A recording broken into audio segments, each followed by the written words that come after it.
So I did 120 plus hours of Isha Kriya. And if you didn't know, Isha Kriya is a meditation designed and developed by Sadhguru to remind yourself that you are not the body, you are not even the mind, and to answer the question, who are you? There's a small list of things that I learned while doing Isha Kriya.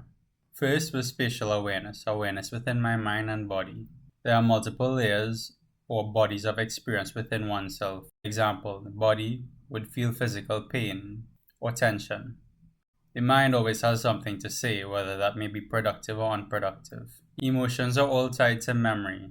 So with each feeling, emotion, there's an image attached to it. That life is cyclical and all matter is in a constant state of vibration all around us. We are literally vibrating frequencies interacting with other frequencies. And it's in a constant state of motion, and the only reason we stay stuck is because of the choices we make to stay in situations. Although relapse is a part of healing, so every time we go back to a situation that we don't exactly like, we learn faster and better, quicker even, each time to come back out of that unwanted state.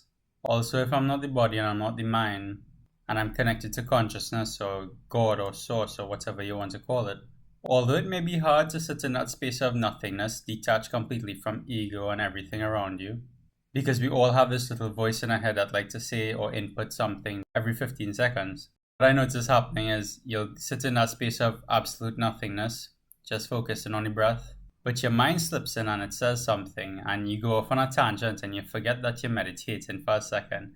And as you go down this tangent, you build a whole storyline based off of one simple thought. And you're just observing, right? But it's funny that when you realize that you're going down a small little rabbit hole of thought, you catch yourself and you bring yourself back to awareness of nothing. Now, this might not be much, 2, 3, 5, 6 minutes tops that I'd be able to stay in a state for, but it has helped me tremendously. It's given me the ability to stay concentrated on tasks, despite my mind constantly seeking to distract me. It's even given me the ability to make choices for myself and stay consistent. And for a lot of people, you take that for granted, but that was one of the hardest things I had to learn to do. This is the last point I'll give, only because it's a bit advanced, but I think that to the viewer viewing this, if you hear it and understand it, it'll help you a lot. All life of experience is on the third dimension. All intention of wanting to achieve something, example, a manifestation, is magic on the fifth dimension. But you can't bring the fifth dimension to the third dimension without first having to understand the fourth dimension.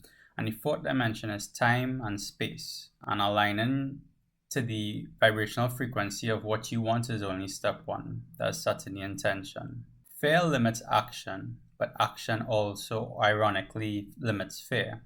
It is by taking said action, changing being, and moving past your limitations, bridges the gap between the third dimension and the fifth dimension.